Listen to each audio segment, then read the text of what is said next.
Por favor, vaya abriendo su Biblia en Mateo capítulo 5, versículo número 13. Porque vamos a continuar con la serie Verdaderos Discípulos.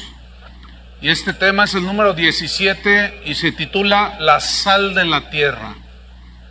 La sal de la tierra. Dice Jesús a sus discípulos: vosotros sois la sal de la tierra. Pero si la sal se desvaneciere, ¿con qué será salada? No sirve más para nada, sino para ser echada fuera y hollada por los hombres. Vosotros sois la sal del mundo, la sal de la tierra. La sal es el condimento más antiguo usado por el hombre. Hay registros que hablan que en China, 2700 años antes de Cristo, ya usaban la sal como sazonador, ¿sí? Para resaltar los sabores. El libro de Job es un libro que se escribió hace 3500 años aproximadamente, y Job hizo una mención acerca de la sal. En el capítulo 6, versículo 6 dijo: ¿se comerá lo desabrido sin sal? Entonces el uso antiguo de este condimento era para la conservación de los alimentos y era algo muy apreciado. Se le llegó a llamar oro blanco. La palabra salario, que es muy común para nosotros, que viene del latín salarium, pero a su vez salario viene de sal. ¿Por qué de sal? Porque en la antigua Roma a los soldados les pagaban con una porción de sal, que era muy valiosa en ese tiempo, era de mucha estima por el poder de conservación que tenía de los alimentos. Entonces los soldados, cuando se iban a la guerra, llevaban su sal y salaban los alimentos para que les duraran más tiempo. Se dice que la sal tiene por lo menos 14,000 usos, así es que apunte número 1. 14,000 usos que benefician a la gente, que son de beneficio para el ser humano. Por ejemplo, fíjense, para el cuerpo humano se dice que la sal ayuda a regular el ritmo cardíaco. Previene calambres musculares para los que se quedan así. A lo mejor les hace falta una pizquita de sal. Evita la osteoporosis. Es regulador del sueño, la sal. Así es, esos que tienen insomnio, a lo mejor les falta un poquito de sal, no sé. Mantiene el equilibrio del azúcar, inclusive. El cuerpo humano no puede vivir sin sal, pero el exceso de sal produce enfermedades, como la hipertensión, por ejemplo. Es muy interesante. Cuando usted se come una rica sopa, esta tiene que tener la medida exacta de sal, ni menos, porque le va a tener usted que poner, y no es igual que hierva con la sal a ponérsela así, porque va a derramar mucho más. Por eso los cocineros tienen que tener una exactitud en su sazonar la comida. Pero si esa sopa le pone demasiada sal, no se la puede comer. Tiene que ser la medida exacta. Otros usos de la sal, y esto es un secreto para las señoras. Los señores pueden dormirse un minuto. Señoras, si en la noche cuando se van a dormir, su esposo se quita los zapatos y ciertos olores empiezan allá a circular, mire, despistadamente agarre los zapatos de su marido, los tenis de su adolescente, agárrelos y tíreles un puño de sal y luego los pone ahí y se levanta tempranito y va y los sacude y verá cómo inhibe los olores. Ay, me van a decir que soy chamán. Ya ven que dicen de todo, ¿no? Que les estoy enseñando curanderismo. ¿Sabía que una pizca de sal en la leche ayuda a conservarla otras 2 semanas? Bueno, si quiere que le dure más, caduca a tal día, échele una pizca de, no la sale completamente, una pizca de sal, o sea, un puñito así, y le dura más. Ese es entre otros usos. También descubrí que si a usted le gusta hervir huevos, hiérvalos en agua de sal y la cáscara es bien fácil de quitar, por eso es un efecto que hace la sal. En los países donde cae nieve, el gobierno llena las carreteras, las calles de sal. Qué interesante, ¿no? En la industria química, bueno, pues ni se diga, ¿verdad? Se utiliza para fabricar medicamentos como el bicarbonato de sodio, por ejemplo, y un montón de medicinas. También en la industria peletera para conservar pieles. Mire, usan la sal para fabricar vidrio, jabón, plástico, papel, pintura, cosméticos. Impresionante los usos que tiene la sal. Entonces resulta sumamente interesante, al menos para mí, porque el otro día un pastor me decía, ahora el viernes pasado, oye pastor, fíjate que le estaba diciendo yo, estaba hablando con un pastor y me preguntó algo, y yo le dije, mira, escucha la serie que está dando el pastor Olivares sobre verdaderos discípulos. ¿De qué está hablando? Dice, mira, ahorita está tocando el Sermón del Monte. Ay, no, ese ya me lo sé, es bien aburrido. Imagínate, un pastor diciendo eso. Les aseguro que si le preguntan esto sobre la sal, no sabe. Pero a mí me resulta muy interesante saber por qué Jesús les dijo a sus discípulos, vosotros sois la sal de la tierra. En Marcos 9:55 Jesús dijo, buena es la sal, buena es la sal.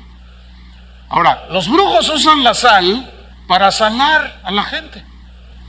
Y dicen, ay, ese está salado, me echó la sal, dicen. Pero eso es otro asunto. Que por cierto a mí me han querido salar. Ahora ya soy el pastor salado. En algún tiempo encontré cosas raras ahí en la puerta de mi casa y un montón de sal. Entonces pues yo hasta me di vueltas para que quedara bien saladito, para conservarme más. No me ve, tengo 52 años y parezco de 25. Porque otra de las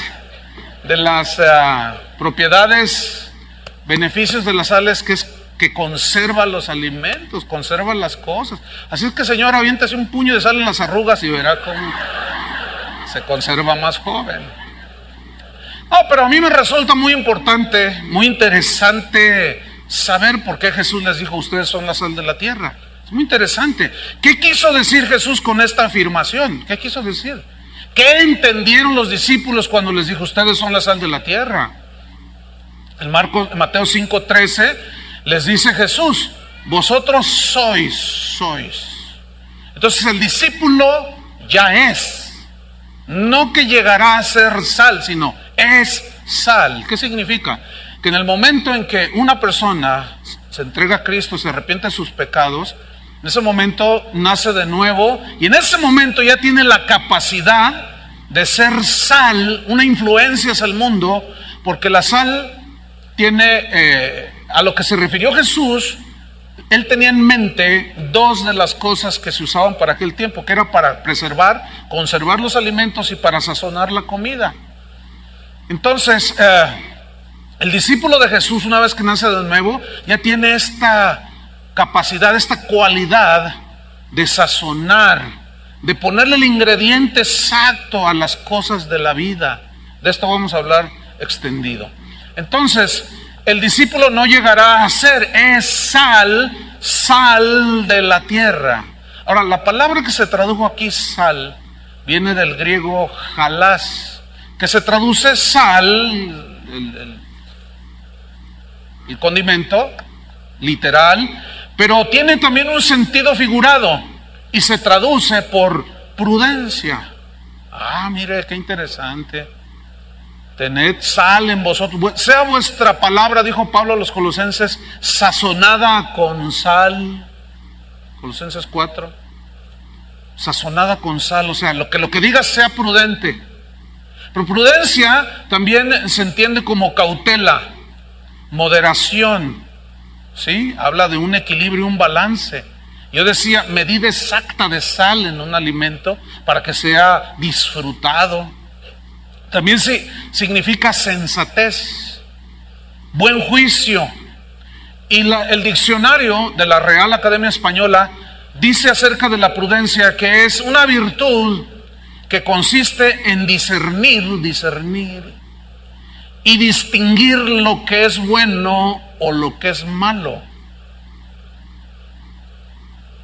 Entonces, repito, dos de las cualidades de la sal que Jesús tenía en mente eran, número uno, su poder de conservación.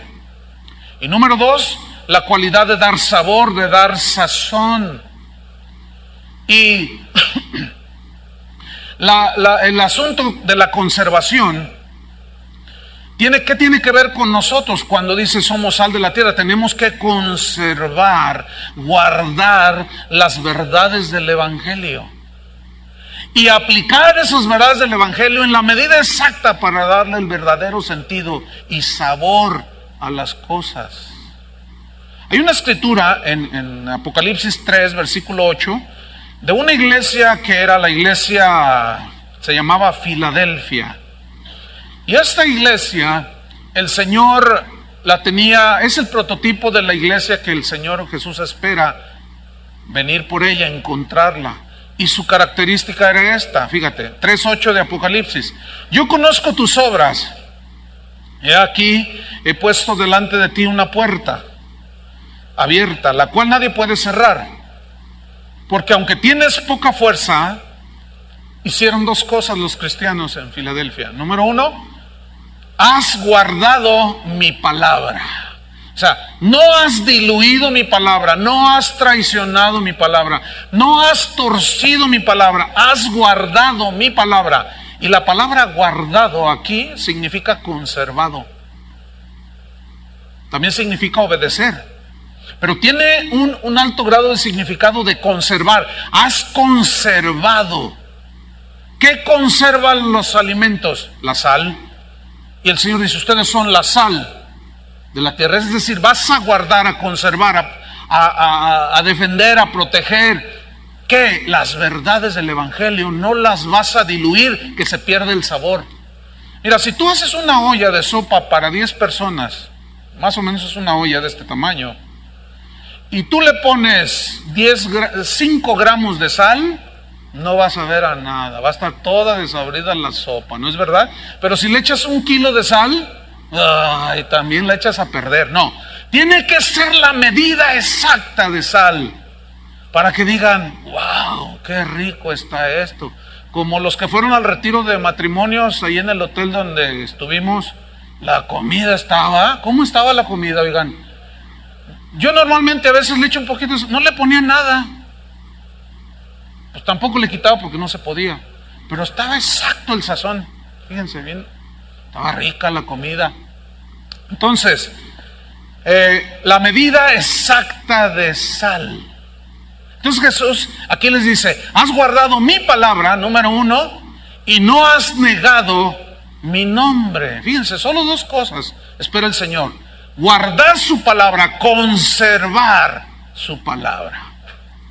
Guardarla celosamente y defenderla, aunque eso nos provoque persecución y ataques verbales o físicos.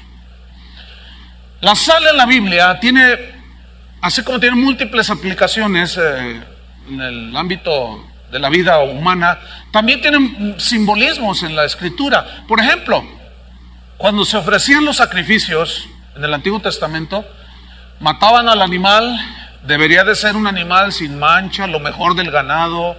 Si eran las primicias de la cosecha, era lo mejor, todo era lo mejor para Dios. Hablando de que a Dios debemos de ofrecerle lo mejor de tu vida, de tus años, de tu tiempo, lo mejor de todo tu ser.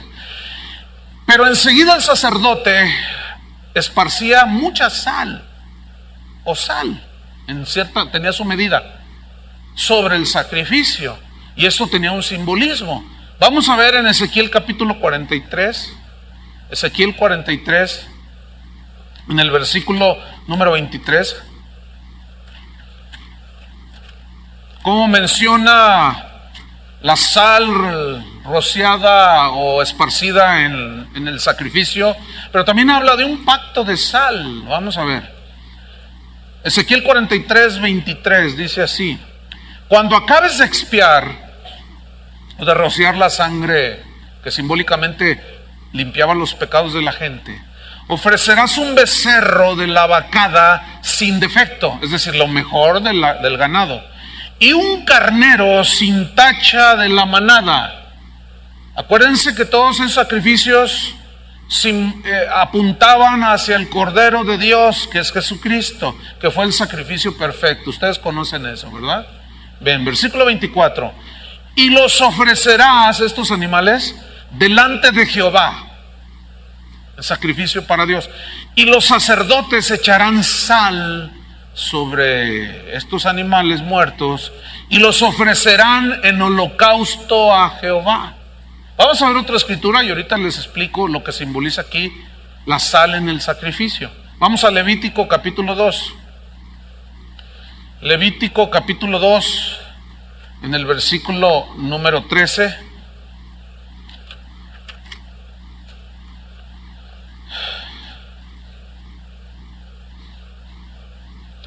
Dice así: y sazonarás. Noten la palabra sazonar. Y sazonarás con sal. Tenía que ser la medida exacta, porque esos alimentos, esos sacrificios después los comía el sacerdote y los comía la gente. Entonces tenía que tener una medida exacta. Sazonarás con sal toda ofrenda que presentes, y no harás que falte jamás de tu ofrenda la sal del pacto de tu Dios. En toda ofrenda tuya ofrecerás, ¿qué? Sal. Interesante, ¿no? Bueno, tiene su simbolismo. Por ejemplo, como la sal tenía la capacidad, la cualidad de preservar contra la descomposición de los alimentos, entonces habla de que simbolizaba incorrupción, preservación, pureza de lo que se ofrecía al Señor. Es decir, cuando alguien iba y ofrecía ese sacrificio y el sacerdote esparcía sal en el sacrificio, estaba simbolizando que ese sacrificio que se le ofrecía al Señor era con corazón limpio, corazón puro, que toda la vida ese adorador iba a ofrecerle a Dios lo mejor. Y la sal era símbolo de conservación. ¿Qué conservaba allí? La actitud del corazón del adorador. Porque aquí la sal tiene una explicación simbólica, por supuesto. ¿Qué más simbolizaba? Habla aquí de una sal del pacto. Habla de una sal del pacto. ¿Qué es un pacto? Un pacto es un compromiso, en este caso, de Dios con los hombres y de los hombres con Dios. Ahora, cuando Dios hacía pactos, se sellaban con sangre, pero aquí había un pacto de sal, que cuando se hacía ese compromiso, se ofrecía sal, y todo se sellaba con sacrificio, derramamiento de sangre, y esparcían la sal. ¿Qué simbolizaba? Que era un pacto que se iba a conservar. Yo guardo mi palabra, decía el Señor. Yo voy a conservar lo que yo dije, lo voy a preservar, y yo no me hago para atrás. Esa es la sal del pacto, que simboliza de algo eterno, consagrado, dedicado, de una pureza de la promesa que Dios hizo. Pero también el adorador se comprometía, por medio de ese pacto de sal, a consagrarse solamente para Él, a ofrecerse el mismo en un sacrificio simbólico ahí con el animal, pero diciendo: por toda la eternidad tú eres mi Dios, caminaré contigo, viviré como tú quieres que yo viva, Señor. Ahora, Dios ofreció a su Hijo Jesucristo en un sacrificio que limpió nuestros pecados. ¿Estamos en eso? Bien. Lo selló con su sangre. Y Jesús habló de la sangre del nuevo pacto. ¿Se acuerdan? Sangre del nuevo pacto. Es decir, ¿cuál es la sal que preserva el nuevo pacto? El Evangelio, hermanos. Es decir, que su palabra, fíjense, Dios no cambia. Jesucristo es el mismo de ayer, de hoy y por los siglos. El cielo y la tierra pasarán, su palabra no pasarán. Es decir, que la palabra, las promesas de Dios son como la sal que preserva la promesa misma. de Dios.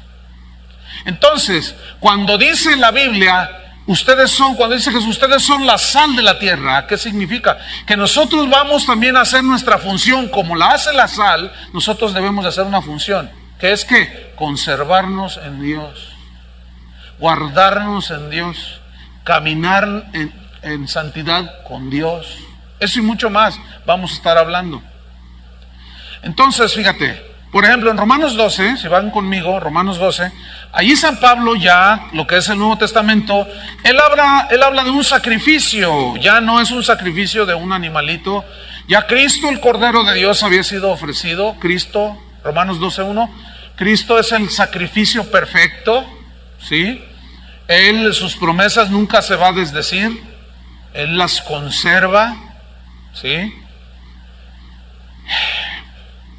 Romanos 12, versículo 1 dice así, habla de otro tipo de sacrificio. Sígame ahí en la lectura. Así que, hermanos, os ruego por las misericordias de Dios, que presentéis, ¿qué significa ofrecer?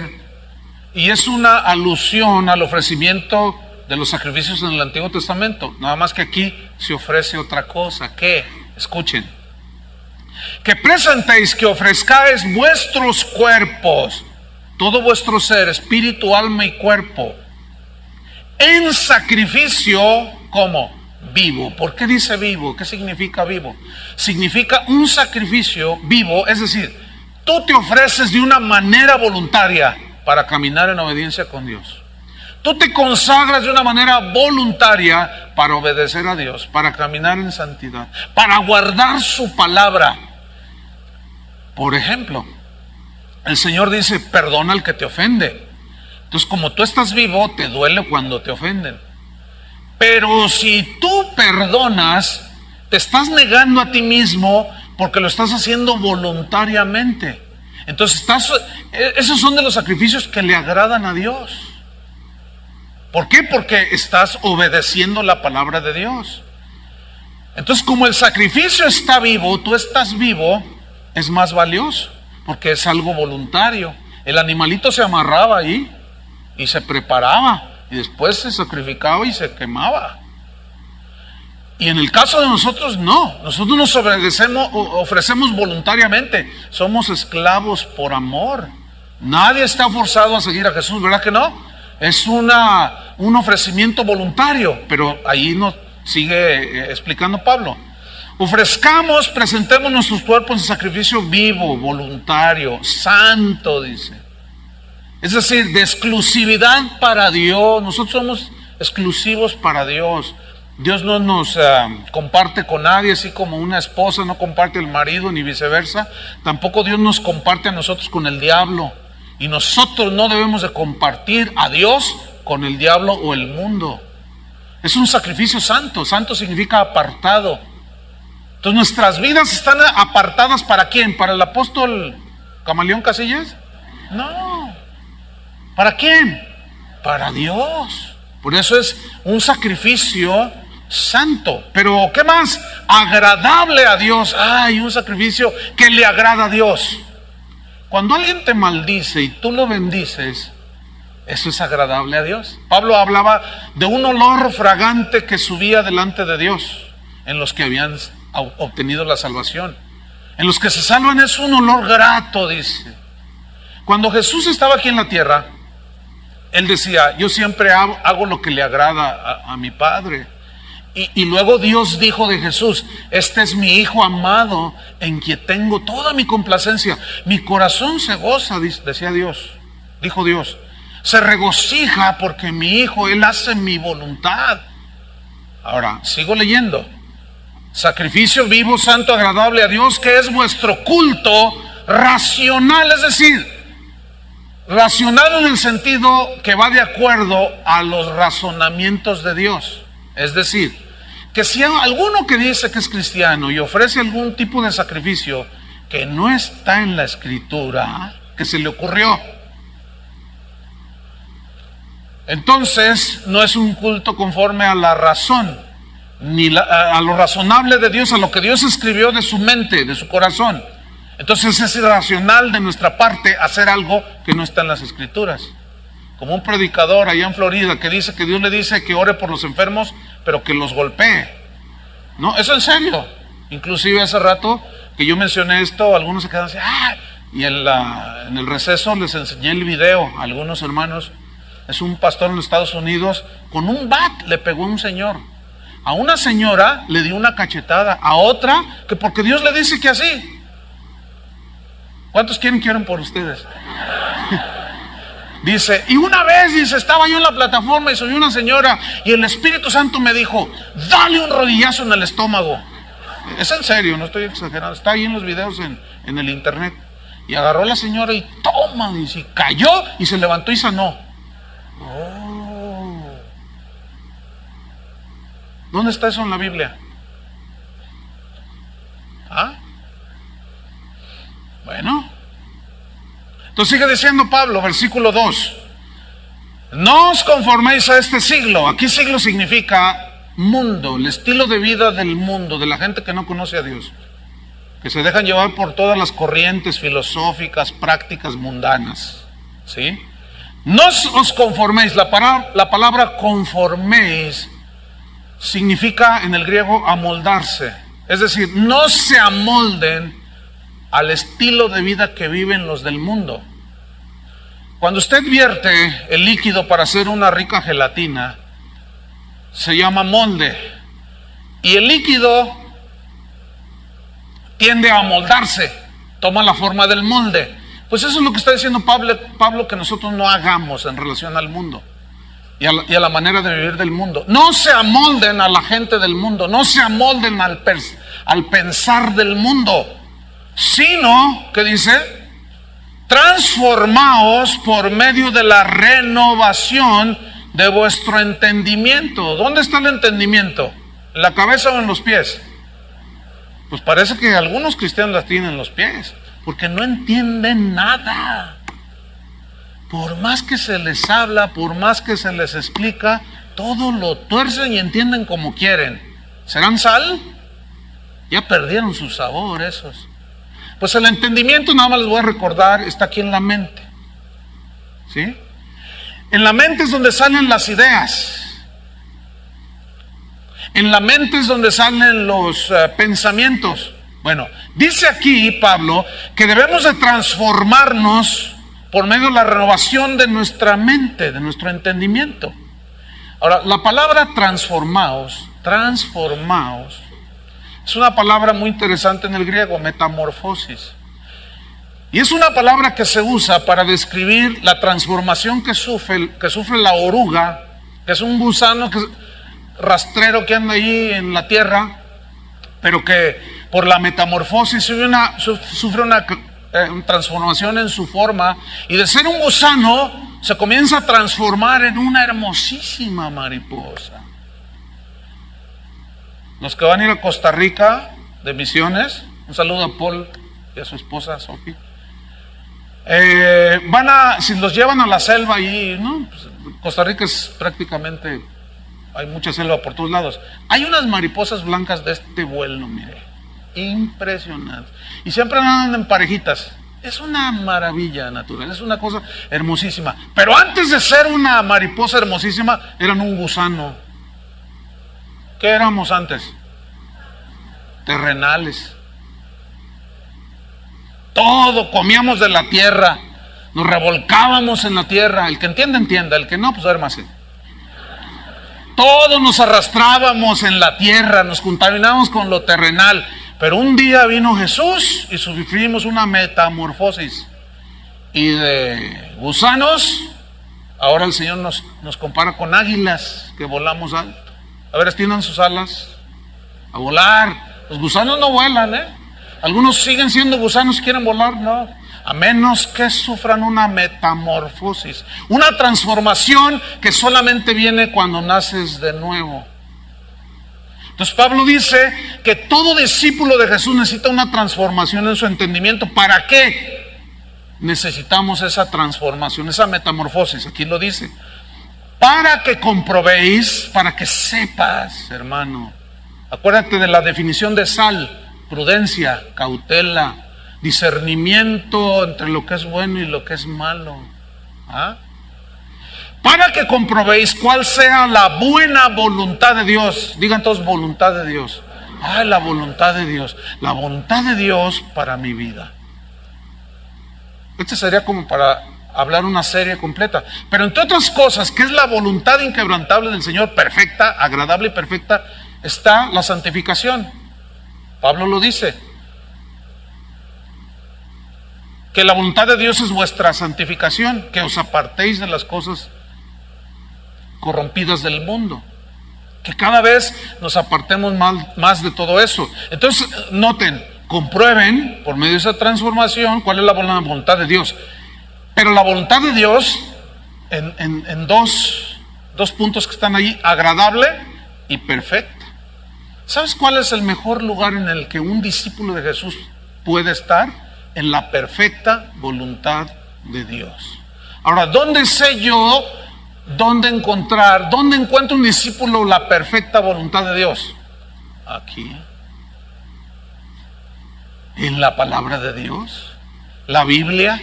Aquí nosotros encontramos todas nuestras reglas de moral, de fe, de conducta, del ministerio, del matrimonio, de todo. Aquí está. Y es ahí donde el discípulo de Jesús debe hacer el trabajo que hace la sal, de conservar. Tenemos que guardar la palabra. Pero no hay en el librero, como algunos. Es más, algunos se vinieron y se les olvidó la Biblia. Imagínense. Imagínate que tú eres futbolista y se te olvidó el balón. Así como que, ay no. Bueno, pues así están algunos discípulos. Pero bueno, sigamos. Buena voluntad de Dios, agradable y perfecta. Es agradable y perfecto cuando tú perdonas al que te ofendió. Es agradable y perfecto cuando tú eres fiel a tu esposa. Es agradable y perfecto cuando un soltero se casa con una muchacha soltera cristiana. Es agradable y perfecto. Entonces, fíjate, Dios ofreció a su Hijo Jesucristo en sacrificio por los pecados, ¿cierto? Y lo selló con un pacto eterno por medio de su sangre. Y entonces su palabra es como la sal que preserva y conserva sin corrupción el pacto que Dios hizo con sus hijos. Y es así como Dios nos asegura que conservará la vida eterna que nos regaló. La Biblia habla de una vida eterna que Él nos da, y es una vida eterna incorruptible. Nada lo puede corromper esa vida eterna que Dios nos ha dado. También la Biblia habla de una sangre de Cristo incorruptible, que incontaminada, dice. Es totalmente eficaz. La misma sangre de Cristo que tuvo la eficacia de perdonar los pecados de los primeros cristianos en el primer siglo, tiene la misma eficacia, conservada esa eficacia por el Evangelio, por el pacto de Dios de sal. Sigue conservando esa promesa. Es así que hoy mis pecados pueden ser perdonados y limpiados con la misma sangre de Cristo, que perdonó los pecados de Pablo y de todos los cristianos y de la gente que se ha entregado a través de la historia. Eso es maravilloso, hermanos. Vean el poder de conservación que tiene la palabra de Dios, que es el Evangelio. La Biblia habla también de una herencia incorruptible, reservada para vosotros en los cielos. Reservada, conservada. Allá va a estar, esperándonos. Nadie la puede tocar, fíjate. Es más, las promesas de Dios, ustedes saben, no envejecen. Las mismas promesas que se le dieron a Pablo y que él escribió por medio del Espíritu Santo, las promesas que se le dieron a Abraham, tienen hoy vigencia para nosotros. Somos hijos de Abraham por la fe. Estos son los herederos de Abraham. Entonces ve cómo se conserva todo. Ahora, recuerden que Jesús dijo en una ocasión: háganse tesoros en el cielo y no en la tierra. Porque en la tierra, dice, el orín o el óxido corrompen. Esto se llama la ley de la entropía, que dice que todo tiende a envejecer y a dañarse. Tu carro que compraste hace 5 años que era nuevo, ya no está tan nuevo. Tú cuando naciste tenías la piel bien bonita y ahorita ya estás correteado. Ya no es lo mismo. Esas sillas donde están sentados cuando las compramos estaban nuevas. Ahora tienen hasta chicles que ustedes les ponen allí como adorno. Parecen arbolitos de Navidad los chicles así abajo. Se ven bien bonitos. Todo tiene envejecer. Te miras en el espejo y ya las arrugas así. Todo envejece en los zapatos. Esa es la ley de la entropía. Y sin embargo, fíjate lo que dice Jesús, donde aquí en la tierra no se hagan tesoros aquí porque el óxido corrompe. Dice, y los ladrones entran, minan, entran y se roban las cosas. ¿A cuántos les han robado algo? Los espejos del carro. Ahí sientes re feo, ¿verdad? Te dejan ciego, ya no puedes ver para atrás. Te robaron. Bueno, dice Jesús, no se hagan tesoros aquí. Háganlos en el cielo porque allá el óxido no entra. Ni los ladrones pueden entrar a robar. Ahora, ¿cómo hacemos tesoros en el cielo? ¿Saben cómo? Obedeciendo la palabra de Dios. ¿O de qué otra manera? Siendo obedientes, haciendo su perfecta voluntad agradable, perfecta, caminando con Dios. Entonces, aquí viene una pregunta. ¿En qué sentido somos la sal de la tierra, pues? Bueno, ahora los discípulos, a los que Jesús estaba enseñando en ese momento, les tocaba hacer la función que hace la sal: guardar, preservar, conservar.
¿De qué? De corrupción. ¿Qué? Las verdades que se nos han depositado. Es decir, no manches tu vida con inmoralidad.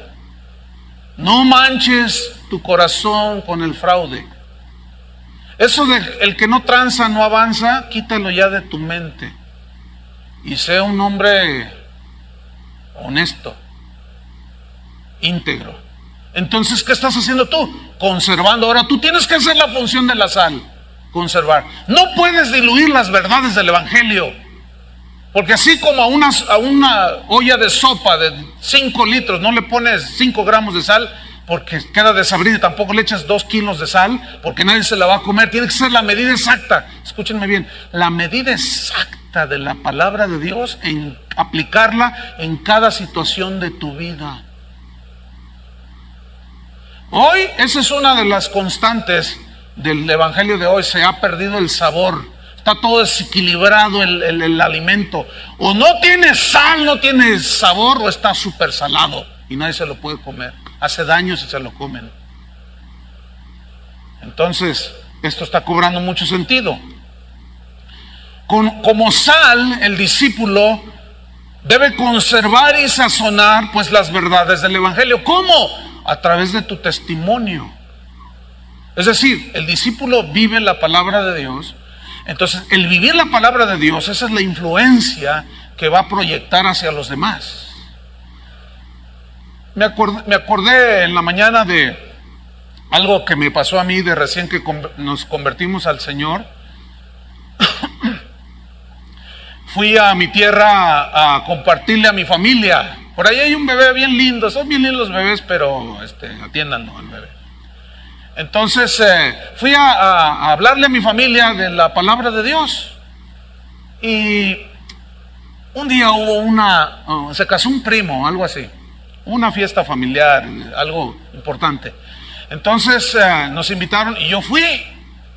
Y gracias a Dios que me habían enseñado cómo puedo estar con mi familia, porque muchos cristianos se alejan de la familia y luego ya no se los ganan. Porque, ay no, cruz, se va el diablo y no sé qué. Ya, porque no saben cómo comportarse ahí en medio de ellos.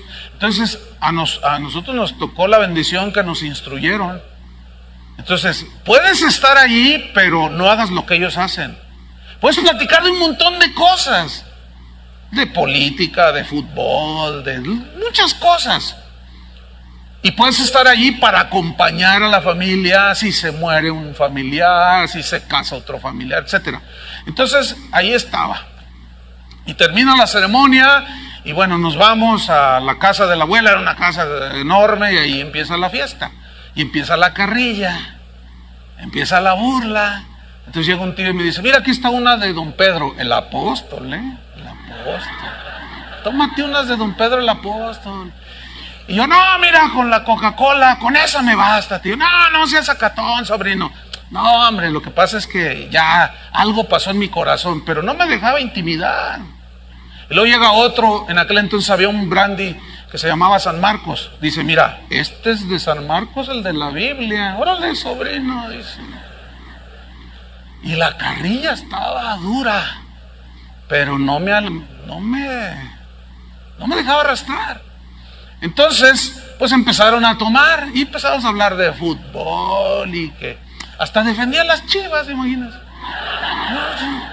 Bueno, total, de pronto pues se les empieza a subir el alcohol y luego, pues que vénganse, ya llegó la música y el bailongo, ¿no? Entonces, pues nomás movían los piecitos así, me miraban a mí y yo decía, pues ¿qué onda?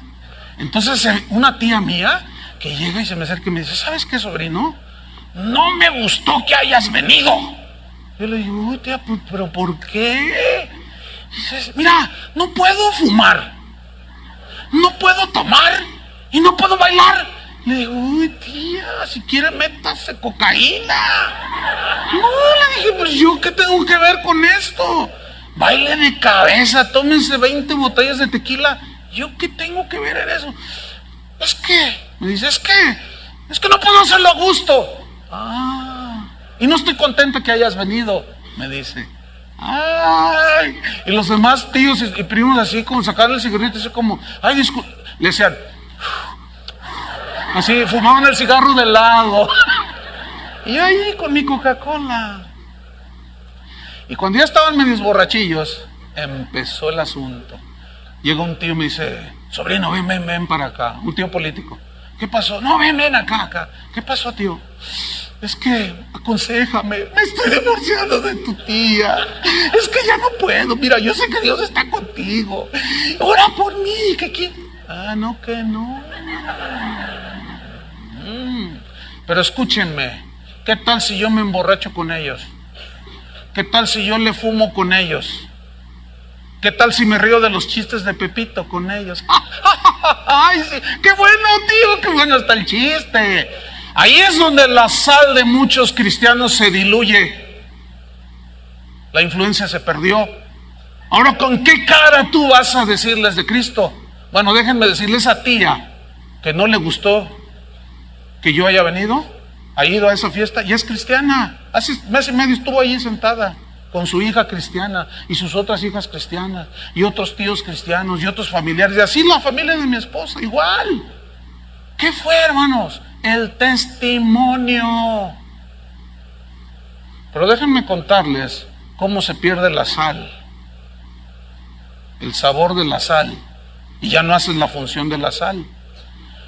Este viernes pasado, un pastor, todos los viernes me reúno con pastores a orar y a estudiar la Biblia. Y ya nos íbamos todos y me dijo, oye, tengo que decírtelo, pastor. ¿Qué pasó? Me dice. es que mira, tengo una familia ahí en la congregación y él, el varón, pues tiene su trabajo, una convención de unas empresas donde se juntaron en un lugar y ahí conoció a una señora, me dijo, una señora que va a tu congregación. Entonces se conocieron allí, salieron cristianos, estaban bien contentos. Entonces la señora que va a tu congregación, y es muy posible que usted esté aquí, señora, usted está aquí, señora, quiero felicitarla por lo que hizo, le voy a recordar lo que hizo. Entonces le dice, lo invito a comer, le dijo al hermano de la otra congregación, la hermana que viene aquí, que entiende el evangelio pero de una manera extraordinaria. Y cuando me empieza a narrar yo dije, ya, bueno, termino de contar. Vente, los invito a comer. Y van al restaurante del hotel donde estaba la convención. Entonces, a ver, cuénteme, ¿a qué iglesia va? Y la señora saca sus cigarrillos y a ver, dígame, ¿qué iglesia va? Y el otro hermano pues se espantó, ¿no? Entonces, hey mesero, trágame un whisky doble. Ay, hermana, qué libertad tiene usted. Entonces el hermano estaba así, oiga, no, ese chulo le va a dar esa chance. Mire, señora, escúcheme bien, no sea mentirosa. Y no me embarren su mugrero a mí. ¿Entendió?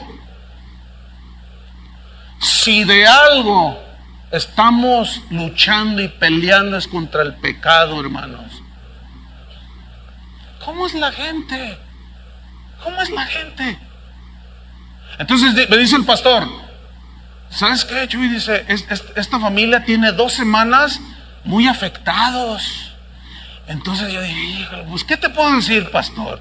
Dice, mira, yo sé lo que tú predicas. Dice, llevamos tú y yo la misma línea, pero pues es que, ¿qué hacemos? Me dice, le dije, mira, no te preocupes. Si a Jesús se le metió un Judas, a mí yo tengo unas Juditas. Y uno que otro Judito, también por ahí. Que se van a ir juntitos al infiernito, si siguen con sus cosas. Yo dudo que esa gente sea salva, fíjense. Porque resulta que le dijo que tenía 10 años en casa de oración. 10 años y no te ha entrado. Tú no eres sal. Sigues siendo un gusano.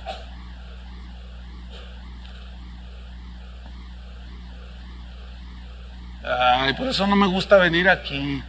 Yo le digo a dónde puede ir, donde hasta puede bailar. En serio, al que le interese, yo tengo direcciones de iglesias que andan en ese mover. Pero aquí no.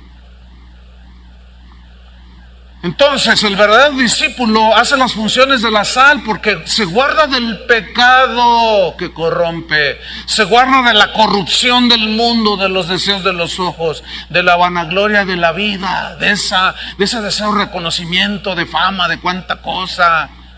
Escúcheme bien, cuando un cristiano hace las funciones de la sal y preserva las verdades del evangelio y las guarda en su pureza, ese cristiano va a provocar agresión de los del mundo, ¿sí o no? Y de los de adentro.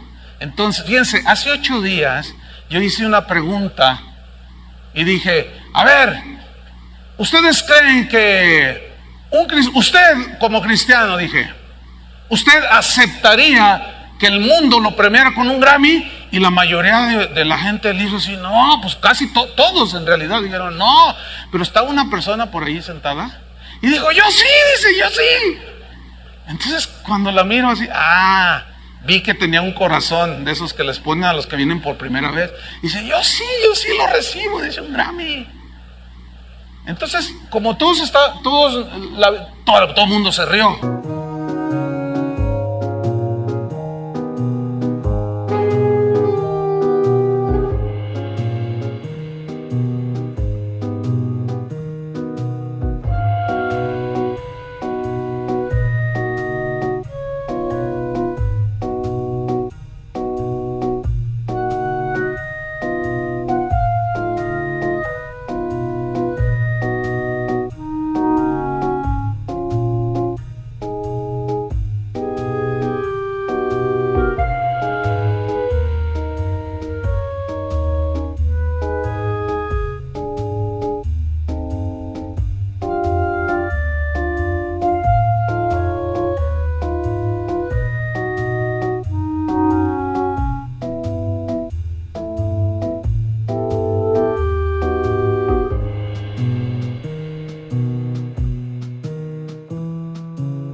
pero a lo mejor me faltó un poco de astucia, o no sé cómo llamarle, de prudencia, qué sé yo, para decir, bueno, es que usted viene por primera vez, ¿verdad? Porque todos se rieron.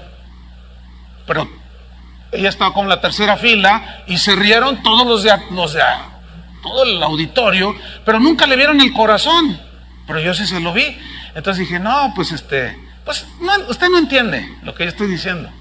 Ahora, ¿por qué ella dijo que sí aceptaba un premio del mundo? Porque ¿qué significa un Grammy? Fama, reconocimiento, me van a pedir autógrafos. Cuando vaya a una exposición o qué sé yo, me van a poner alfombra roja, me van a llevar en una limusina, y me va a aplaudir la gente, me van a pedir autógrafos, me van a decir, ay, adiós, me van a sacar unos cartelones, somos tus fans. Entonces ese es el mundo, Ahora, yo les pregunto a ustedes, ¿ustedes recibirán un Grammy del mundo? ¿No? ¿Están seguros? Fíjate, hay cristianos que dicen, pero ¿qué tiene de malo que el mundo esté premiando con Grammys a los cristianos? ¿Cómo que qué tiene de malo? ¿Notan que su sal ya se desvaneció? ¿No saben distinguir entre lo que le da gloria a Dios y lo que no le da gloria a Dios? Esa gloria de los hombres no glorifica a Dios, hermano. Jesús mismo dijo, Pablo dijo, yo no busco gloria de los hombres. Yo no busco que la gente me dé honra a mí. Jesús dijo, yo no busco la gloria de los hombres. ¿Qué significa? Reconocimiento mundano, carnal. Bueno, pues fíjense que el verdadero discípulo no busca esas cosas. Sin embargo, estamos en un proceso que vamos aprendiendo a distinguir de lo bueno de lo malo. Aprendemos cada día a conservarnos sin mancha. Dios nos va limpiando de tanta basura que traemos por medio de la renovación de nuestro entendimiento. Mira qué historia. Marcos capítulo 9. Vaya conmigo rápido. Marcos 9. En el versículo número 33. Vea qué historia. Dice, y llegó a Capernaum, Jesús y sus discípulos, y cuando estuvo en casa, les preguntó, ¿qué disputabais entre vosotros en el camino? Así como que, se dio cuenta. Ahora, disputar aquí es se peleaban, discutían, hablaban, se comenzaron a agredir. ¿Qué es lo que disputaban? Les pregunta Jesús, versículo 34. Mas ellos callaron, como dijeron, ya nos descubrió el maestro. Porque en el camino habían disputado entre sí el uno con el otro, ¿quién había de ser el mayor? Entonces empezó a lo mejor Andrés, yo voy a ser el jefe de ustedes, yo tengo más unción. Y luego Pedro, cálmate, si sobre mí yo soy la piedrita donde va a edificar la iglesia. A mí me dijo, toma las llaves del reino, a ti no. Y luego yo me imagino a Juan diciéndole, tranquilos, ¿quién de ustedes se acuesta en el pecho de Jesús? Solo yo, hasta oigo su latir del corazón. Y él nunca me ha dicho, quítate de aquí, yo soy su favorito, yo voy a ser el jefe de todos. Y empezaban a pelearse. Vieran qué común es en los ministros desde siempre, desde ahí se ve, pero hoy no es la excepción. Que se pelean cuando viene un gran evangelista aplaudido, reconocido, famoso. Todos los pastores quieren desfilar en la plataforma para hablar y decir sus cosas. ¿Por qué? Porque todos quieren el primer lugar, todos quieren que los reconozcan. Jesús dijo, cuando tú hagas lo que tienes que hacer, di siervo inútil soy, porque hice lo que tenía que hacer. ¿Te imaginas que en lugar de presentar, y ahora con ustedes el gran siervo de Dios, ahora con ustedes queremos presentarle el más inútil de todos los predicadores? Pásale inútil, ¿me estás oyendo? Pásale, pásale inútil. O sea, es decir, que Jesús no nos deja ni una décima de nada de espacio para nosotros recibir reconocimiento. Hay uno de los reformadores de allá por el 1625 llamado Jorge Fox. Ese hombre predicaba bien tremendo en contra de toda la corrupción que habría. Y su historia dice que en una ocasión, pues la predicación de él, él lo metieron más de 100 veces a la cárcel, nomás con eso te cuento todo. Lo golpearon, todo hicieron con él. Pero también había mucha gente que lo escuchaba. Y cuenta él, en algo que él escribió, que en una ocasión llegó a un lugar y había miles de personas. Entonces cuando él iba a subir al púlpito, era como un estrado, dice que la gente lo saludaba y le decía, y lo empezaron a tocar, y ¿qué? Les decía, quítense. Entonces la gente, no, que ay, hermano, que quién sabe qué, que usted no sé cuánto. Y que se da la media vuelta y dice, no les predico, un montón de idólatras, y que se va. ¿Por qué? Porque el corazón del hombre tiene la tendencia a idolatrizar. Fíjense, yo te recibí un correo y dice, pastor, yo sé que a usted no le gusta que le digan esto. Fíjense lo sabio de este hermano que me mandó este correo. Y es de aquí, Hermano, yo sé que a usted no le gusta que le digan cosas. Bueno, si sabes que no me gusta, ¿por qué me las mandas? Sí serás. Si serás, ¿qué? Pues te falta sabiduría, te falta prudencia, te faltan tantas cosas. Pues aunque no, yo sé que no le gusta, pastor, pero para mí ustedes, y no les voy a decir lo que dijo porque me da vergüenza, me dio pena ajena. Y ay, este hermanito, ¿qué onda con este hermanito? ¿Qué pasó? Hermanos, hay que hacer las cosas sazonadas con sal, ¿entendieron? Todo en su lugar. ¿Tienes a Cristo en primer lugar? ¿En tu corazón? Todo sazonado con sal, con su medida exacta. Bueno, pues ahí están discutiendo estos. Y le dice el Señor en el 35. Entonces él se sentó y llamó a los 12. A ver, vengan para acá, vamos a arreglar cuentas con ustedes. Y entre ellos iba el Judas y la hermanita también, esa que invitó y les dijo, ¿qué les dijo? Fíjate la enseñanza de Jesús. Palabras sazonadas con sal, la medida exacta, ni desabrido ni muy salado, la medida exacta, la palabra de Dios. Si alguno quiere ser el primero, será el postrero, el último de todos y el servidor de todos. Y yo me imagino a todos así. Ya ves, Pedro, tú empezaste. Fíjense en el versículo 50, brincando un poco ahí los textos, sin castigar el contexto. Dice Jesús, fíjate la afirmación de Jesús. Buena es la sal. ¿Quién hizo la sal? 14,000 usos tiene actualmente. Así, bajita la mano. Buena es la sal, dice Jesús. Mas si la sal se hace insípida, ¿con qué la sazonaréis? Tened sal en vosotros mismos y tened paz los unos con los otros. ¿Por qué les dijo tengan paz? Porque se estaban peleando y no hubo uno capaz de ser pacificador. ¿Cómo? Sazonando el asunto con la sal del evangelio, con la medida exacta del evangelio, hermanos. ¿Están entendiendo? Yo sé que sí. Vamos a Mateo 5:13 para irnos sobre el final. Vosotros sois la sal del mundo. Pero si la sal se desvaneciere, ¿con qué será salada? La palabra desvaneciere aquí viene del griego moraino, que tiene dos significados. Uno es literal y el otro es simbólico o alegórico. El literal es que la sal se desvanece, o sea, pierde su sabor, y habla de que debe de ser la medida exacta de sal para que no quede desabrido el asunto. ¿Sí? Y el otro simbólicamente, fíjense la traducción, es volverse un necio. Es enloquecer. Es decir, si somos discípulos de Jesús, se supone que nuestro libro de consulta para todo lo que necesitamos es la Biblia, ¿no? Entonces, si yo soy un cristiano y busco respuestas en el psicólogo, en los motivadores, en la filosofía, en no sé cuánta cosa que anda por ahí en las iglesias, entonces soy un necio. perdí el sabor de la sal. Porque la promesa de Dios, estoy diciendo, no, eso no me sabe a nada, me aburre, no me gusta, enloqueciste. Eso es lo que significa aquí. Mire qué interesante. Mire, rápido, 1 Timoteo 6:3, vamos rápido.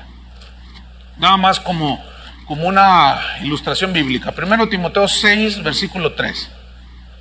Aquí está, nada más para afirmar lo que dije.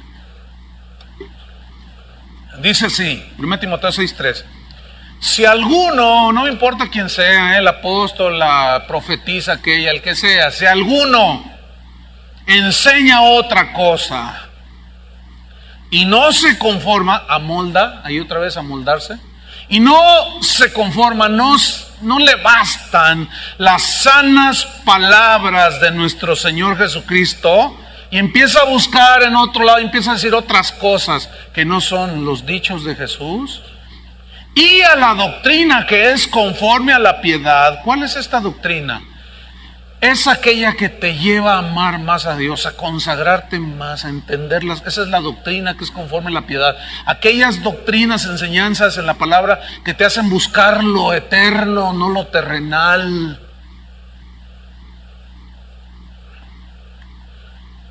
Versículo 4. ¿Qué le pasó a este?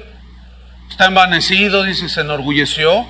Nada más que aquí la palabra envanecer viene del griego noseo, que significa enfermo mental. Y va a dar a Soquipan, al hospital psiquiátrico, porque se le botó un tornillo, se enloqueció. A ver, ¿no te bastan las palabras de Jesucristo? ¿No te basta el consejo de Dios? Pues no, me aburren las bienaventuranzas. Bueno, entonces, ¿en dónde vas a buscar? Pues Walter me gusta, Walter Mercado, sí, y el apóstol fulano de tal dice unas cosas maravillosas. Oye, pero eso no es en la Biblia, querido hermano. Pero mira qué bonito se siente, pastor. Entonces cuando estés enfermo te voy a llevar con el gringo aquel allá en Florida para que te dé con el bat, para que te sanes. A ver si se te sana lo loco. Tú dices, ay Dios. Judas era un loco en ese sentido, ¿no es cierto? Entonces dice, está envanecido, nada sabe, es un ignorante y delira. ¿Qué hacen los locos? Deliran acerca de cuestiones, contiendas de palabras, de las cuales nacen envidias, pleitos, blasfemias, malas sospechas. Escuchen, disputas necias de hombres corruptos. No había sal. Corruptos de entendimiento y privados de la verdad. ¿Están en el error? Escuche bien, que toman la piedad, las cosas de Dios, como fuente de ganancia económica. Apártate de los tales. Yo por eso he tenido que cortarla con muchos. Córtela. Adiós. Tú sigues con tu evangelio light, ligero, desvanecido. Esa no es mi convicción. Yo no quiero perder el sabor del evangelio. Yo no quiero perder el sabor de la sal. Y si esto provoca agresiones de cualquier tipo, pues no me importa. No, yo voy a seguir adelante. Pero fíjate lo que dice Pablo en el versículo 6. Pero dice, gran ganancia es la piedad acompañada de contentamiento. ¿Gran qué? Ganancia es el contentamiento. Es la devoción a Dios con el contentamiento en el corazón. Porque nada hemos traído a este mundo y sin duda nada podremos sacar. Contentamiento. ¿Qué significa eso? Estén contentos con lo que tienen. El otro día me está diciendo un hermano. Dice, ay pastor, el otro día llevo a mi trabajo y me paré allí para esperar el camión y en eso llegó una prima mía. Dice, y pues ella es cristiana, ella va a otra congregación, entonces ahí está, hola prima, ahí estábamos platicando. Y en eso, que pasa una camioneta de esas nuevas, Nitro, de esas Dodge, de esas que están así chatas, así tan atractivas las camionetas. ¿Qué pasa? La camioneta así despacito, enfrente de nosotros, y entonces mi prima dijo, esa, yo la confieso, yo la declaro, una como esa, es para mí. Y todos los que estaban ahí esperando el camión la miraron así, ¿no? Entonces le dice, ay, sobrina, dice, no, vas a ver, una como esa, una como esa. Y al rato pasa otra. En el nombre de Jesús yo la declaro, esa blanca, así, me gusta ahí. Entonces le dice, ay, prima. Y dice, no, la iglesia que tú vas, dice, acá donde vamos nosotros nos enseñan a cómo obtener las cosas. Y le dice, y a usted no les enseña nada, mira, por eso ni carro tienes y tú has de tener el tuyo, ¿verdad? No, pero yo lo confieso y lo creo. Y a mí me están enseñando a cómo prosperar aquí en la vida. Y al rato pasó otra allá por el enfrente, en la avenida, porque es de doble sentido. Allá va, en el nombre de Jesús, yo la confieso. Para mí. Dice, ay, prima, dice, no, dice, ustedes se contentan con todo, como están. Pero la Biblia dice que no es verdad. La Biblia dice que debemos de prosperar. ¿Qué dice ahí? ¿Cuál es la palabra sazonada con sal? Que estén, ¿qué? Contentos. Lo demás son locuras. Porque nada hemos traído, nada nos podemos llevar. Versículo 8. Así que teniendo sustento y abrigo, estemos contentos con esto. Porque los que quieren enriquecerse caen en tentación y lazo, y en muchas codicias necias y dañosas que unen a los hombres en destrucción y perdición. La nitro, le va a explotar la nitroglicerina. Uy, va a volar en pedacitos. Bueno. ¿Qué dice Jesús para terminar? Pero si la sal se desvaneciere, ¿con qué será salada? Escuchen. En aquel tiempo, la sal que usaba la gente, la traían del mar muerto. Y también le decían el mar salado. Pero había una sal que al contacto con otros productos químicos naturales que tiene la tierra, producía que ciertas partes del terreno de donde estaba incrustada las salinas, o cuando por proceso de evaporación también se obtiene la sal, puede haber algunas mezclas con otros ingredientes químicos. Y eso hace que la sal se haga amarga.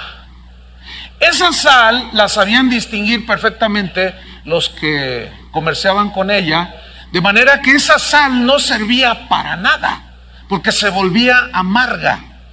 Y esa sal tenía una sola utilización, que cuando querías que en tu jardín o en los caminos que los romanos construyeron, ya ven que hay un dicho que todos los caminos llegan a Roma, porque ellos abrieron carreteras empedradas, entonces ellos usaban esa sal, la esparcían por las calles o las carreteras de aquellos tiempos, porque lo que hacían era que era tan nociva ya esa sal, que mataba las hierbas. Nada más para eso servía, para matar la vida de las hierbas. Entonces esa sal se esparcía en los caminos, y la gente caminaba por esos caminos y pisaba lo que no sirve, lo que mata. Dice la Biblia que Jesús pisará a sus enemigos, los hollará. Los que traicionaron al evangelio, los que cada domingo les cantaba el gallo, porque cada domingo predicaban sin sal, y los oyentes no le ponían sal, y sus testimonios no eran de gente discípulo de Jesús, no influían en el mundo. Llegó el momento en que se desvanecían tanto las verdades del evangelio, la santidad ya no se sabía ni quién era santo y quién no lo era. La fidelidad de Dios perdía su sabor. La meta de ser como Jesús ya no, ahora es ser como el motivador aquel. La visión celestial se volvió una visión terrenal. Nuestra mirada que debemos de tener en Jesús, ahora la ponemos en los hombres y en los neoapóstoles. Nos volvemos insípidos, necios, perdemos la influencia con el mundo y nos parecemos tanto a ellos que el mundo confunde lo que es ser un verdadero discípulo de Jesús. El evangelio de hoy ha perdido su sabor, hermanos. ¿Por qué? Porque los cristianos han perdido su sabor. ¿Entendieron el mensaje, hermanos? Ya no sirve más para nada, sino para ser echada fuera y hollada por los hombres.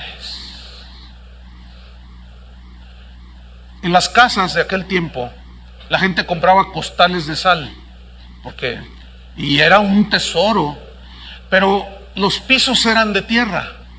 Entonces, donde ellos almacenaban la sal del fondo del saco, donde estaba la sal, tenía contacto con esa tierra, y eso provocaba contaminación.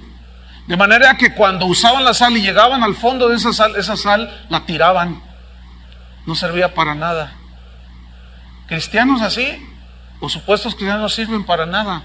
Tenemos que mantener el sabor y la conservación de la palabra de Dios y el Evangelio.